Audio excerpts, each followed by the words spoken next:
அக்பர், எவ்வளவு பெரிய அந்தஸ்து அல்லாஹ் கொடுத்திருக்கிறான்.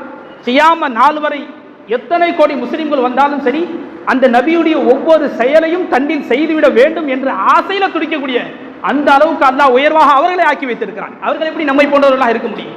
ஒரு காலமும் அவர்கள் நம்மை போன்றவர்கள் கிடையாது என்பவர்களே. அப்படி சொல்வதற்கு நாம் பயப்பட வேண்டும். பெருமானார் சொன்னார்கள், நான் உங்களை போன்றவன் என்று சொன்னார்கள். அதற்கு நாம என்ன அர்த்தம் விளங்கிடக்கூடாது? நம்மள மாதிரியே உள்ள ஆளுன்னு விளங்கிடக்கூடாது. நம்மள மாதிரியே உள்ள ஆளுன்னு சரி. ஒரு உஸ்தாது சொல்றாரு மாணவர்களை பார்த்து, தம்பி நானும் உங்களை மாதிரி தாமான்னு சொல்றேன். உடனே அவரை கூப்பிட்டு இங்க வந்து உட்காருங்க, ஏன் அங்க நிக்கிறீங்கன்னு கேட்போமா? உஸ்தாது சொல்ற, தம்பி நான் உங்களை மாதிரி தான் பாங்குறேன். உடனே நாம அப்ப ஏங்க நீங்க அங்க நின்று பாடம் நடத்துறீங்க, இங்க வந்து உட்காருங்கன்னு சொல்லுவோமா? அது உஸ்தாதுடைய பெருந்தன்மையாது. உஸ்தாதுடைய ஒரு அரசர் சொல்கிறார், நான் உங்களை போன்றவன் தான் என்று சொல்கிறார். அதனால அவர் பிச்சைக்காரர்னு அர்த்தம் கிடையாது. என்ன நண்பர்களே, நபி அவர்கள் நான் உங்களை போன்று என்று சொன்னால் நீ உன்ன மாதிரி பொய்யன்னு விளங்கிக்காத, உன்ன மாதிரி புறம் பேசக்கூடிய கோல் சொல்லக்கூடிய அடிமட்டமான நபர் என்று விளங்கிக் கொள்ளாது. அல்லாஹ் அக்பர். அவர்களுடைய அந்தஸ்து மிக உயர்ந்தது. நான் உங்களுக்கு விளக்கத்துக்கு அவர் சின்ன செய்தியை சொல்றேன். அந்த காலத்தில் ஒரு அரசர் இரவு நேரத்தில் பவனி வந்தார். அப்ப அவர் பவனி வரும் பொழுது 3 திருடர்கள் திருடிட்டு இருந்தாங்க.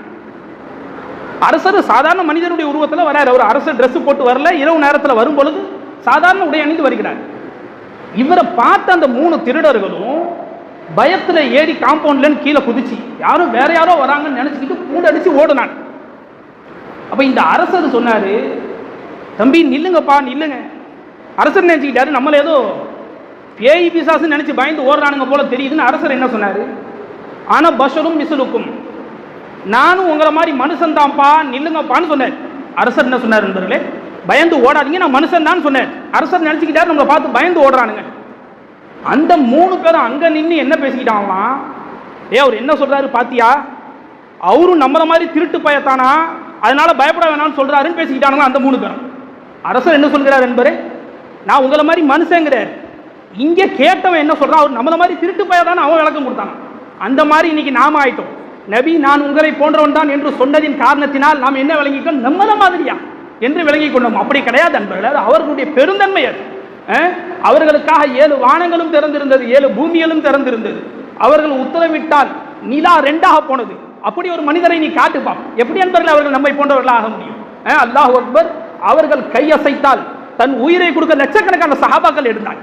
என்ன நண்பர் அவருடைய மக்காம், அவர்கள் சாதாரண மனிதராக இருந்தால் யார் கையசைத்தா யார் போய் மௌத்தா போவான், யார் தன்னுடைய உயிரை கொடுப்பான் நண்பர்கள்? சஹாபாக்கள் தங்களுடைய உயிராலும் உடலாலும் பொருளாலும் பொருட்களாலும் தங்களுடைய மனைவி மக்களாலும் பெருமானாருக்கு அர்ப்பணமானார்கள் சஹாபாக்கள். அல்லாஹ் அக்பர். இன்னைக்கு அந்த மாதிரி நம்ம புண்ண கூட நமக்கு கிடையாது. அவர்களை நாம் நம் போன்றவர்கள் என்று கருதினால் எந்த வகையில் நியாயம் நண்பர்கள்?